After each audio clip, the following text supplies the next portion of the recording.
Hi மக்களே! எல்லாரும் எப்படி இருக்கீங்க? ஸோ ரொம்ப ஹாட்டாக செம்மையாக வெளுத்துக்கிட்டே இருக்கு போல இருக்கு. இன்னைக்கு ஒரு டாபிக் எனக்கு ஒரு தோணுன டாப்பிக்கை வந்து I just wanted to share with you people. நம்ம கூடயே இருக்கிறவங்க, நம்ம நல்லா பேசியிருப்போம், அவங்களுக்காக நிறைய செஞ்சுருப்போம். ஒரு லைக் ஒரு நல்ல ரிலேஷன்ஷிப் அப்படின்னு கூட சொல்லலாம்னு வச்சுக்கோங்களேன். பட் சடனாக அந்த ரிலேஷன்ஷிப் நம்ம லைஃப்லேருந்து போயிருக்கும். நோ மேட்டர் வாட், சடனாக நம்ம லைஃப்பை விட்டு காணாவே போயிருக்கோம். அந்த பர்சன் எங்கே இருக்காங்க, என்ன பண்ணுறாங்கன்னு கூட தெரியாது. See, I just wanted to share one thing with you people. Don't chase people. Actually, we should not chase a person. ஓகேவா? நம்ம ஒருத்தவங்க பின்னாடி போகக்கூடாது. அப்போ நீங்கள் கேட்கலாம், நம்ம விரும்புகிற ஒருத்தவங்களை விட நம்மளை விரும்புகிற ஒருத்தவங்களை வந்து it is very good for life அப்படின்னு சொல்லலாம். It is not only for, நான் வந்து மென்ஷன் பண்ண போகிறது என்ன அப்படின்னா, it is not only for the relationship for love.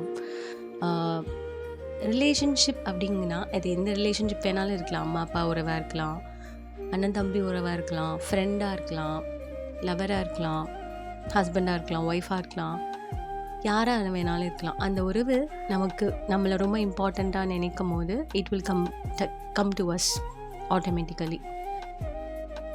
அந்த உறவுக்கு நம்ம தேவையில்லை அப்படின்னா நம்ம எவ்வளோ தான் அன்பு செலுத்தினாலும் அவங்க நம்மக்கிட்ட வரமாட்டாங்க.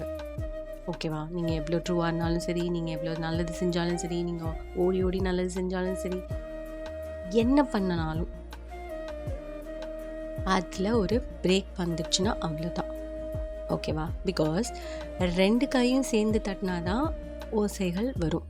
அப்போ ரெண்டு பேருக்கும் அந்த ரிலேஷன்ஷிப் வேணும்னு நினச்சாதான் அந்த ரிலேஷன்ஷிப் நல்லா மலர்ந்து வாசனை கொடுக்கும். ஓகேவா?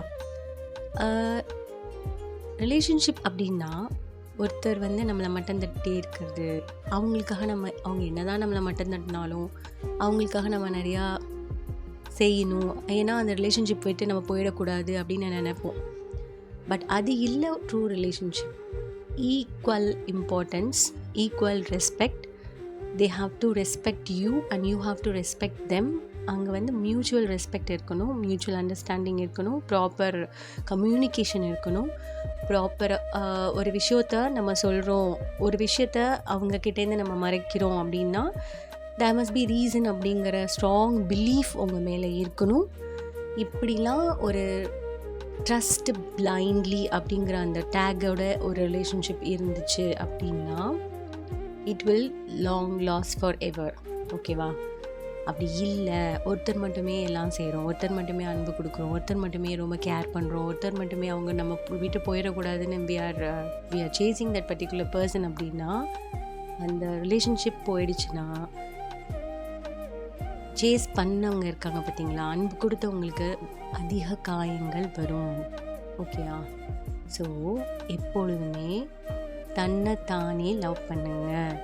Self love is very very important.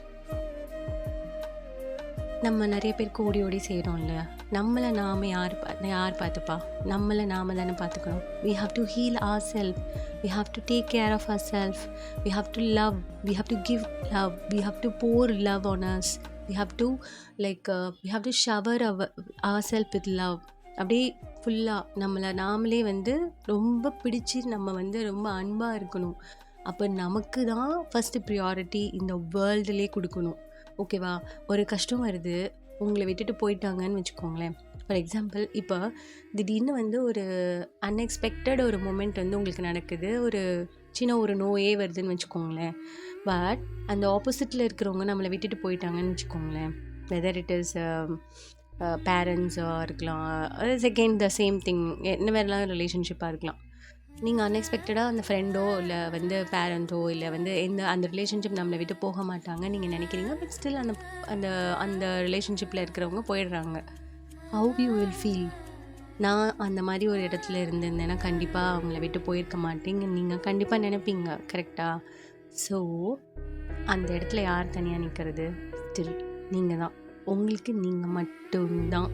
So உங்கள் எமோஷன்ஸை பத்திரமா பார்த்துக்கணும், உங்கள் எமோஷன்ஸை பத்திரமா சேவ் பண்ணி வச்சுக்கணும். உங்கள் எமோஷன்ஸை யாருக்காகவும் அப்படி போர் பண்ணாதீங்க.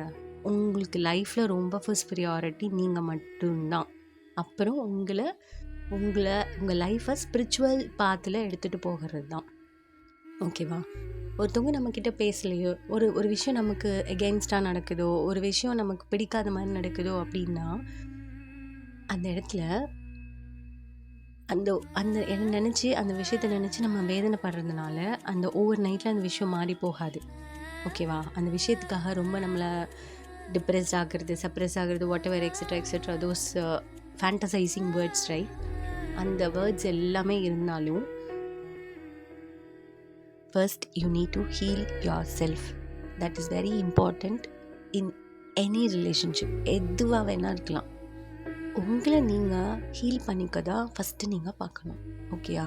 நெக்ஸ்ட்டு தான் அடுத்த ரிலேஷன்ஷிப். யார் உங்களுக்கு ரொம்ப இம்பார்ட்டன்ஸ் கொடுக்குறாங்க, யார் நீங்கள் உங்கள் லைஃப்பில் ரியலாகவே வேணும்னு நினைக்கிறாங்க, அவங்களுக்காக you spend some time. But again அங்கே ஓவர் அப்சஷன் தேவையில்லை, ஓவர் ப்ரியாரிட்டி தேவையில்லை. Don't put them on the pedestal. ஓகேவா? அவங்கள தூக்கி சொல்லி, அவங்கள தூக்கி நிறுத்தி, அவங்களுக்கு இம்பார்ட்டன்ஸ் கொடுத்து அவங்கள தான் உயர்த்துறீங்க. Because where your concentration goes, your energy flows there. அதாவது எங்கே உங்கள் என்ன அலைகள் போகுதோ அந்த இடத்துல உங்கள் எனர்ஜி பாஸ் ஆகுது. அப்போது knowingly or unknowingly you are giving your energy to that particular person or moment or whatever it is. ஓகேவா? ஸோ உங்களுக்கு இந்த மாதிரி தாட்ஸ் வரும்போது what you have to do is you have to concentrate on yourself, your breathing exercise பண்ணலாம். அப்படி இல்லைனா you can chant some mantras. Energy where your concentration goes, your energy flows there. அதாவது எங்கே உங்கள் என்ன அலைகள் போகுதோ அந்த இடத்துல உங்கள் எனர்ஜி பாஸ் ஆகுது. அப்போது knowingly or unknowingly you are giving your energy to that particular person or moment or whatever it is. ஓகேவா? ஸோ உங்களுக்கு இந்த மாதிரி தாட்ஸ் வரும்போது what you have to do is you have to concentrate on yourself, your breathing exercise பண்ணலாம். அப்படி இல்லைனா you can chant some mantras. We have so many words to chant in universe. So at any cost, don't chase people. Let go. நம்மக்கிட்டேருந்து ஒரு விஷயம், இது நிறைய பேர் சொல்லிட்டாங்க, எல்லா செலிப்ரிட்டிஸும் சொல்லிட்டாங்க, நம்மக்கிட்டேருந்து ஒரு விஷயம் போகுது அப்படின்னா இட் இஸ் ஃபார் குட். அந்த விஷயமே நமக்கு திரும்பி வருதுன்னா it is also for good. அந்த விஷயம் கரெக்டாக இருந்து உனக்கு வரணும்னு இருந்துச்சுன்னா it is only for good. உனக்கு ஒரு விஷயம் நடந்துச்சுன்னா it is only for good. So நம்மக்கிட்டேருந்து போகிறது போகட்டும், நமக்கானது நமக்கு மட்டும்தான் அப்படிங்கிற அந்த தாட்டோட ஒவ்வொரு நாளும் நீங்கள் ப்ரெசன்ட் மொமெண்ட்டை நினச்சி வாழ்ந்துக்கிட்டு கிரேட்ஃபுல்லாக இருந்தீங்கன்னா the universe is ready to shower you with lots and lots of abundance. Thank you so much for hearing this audio. Thank you so much. Thank you universe.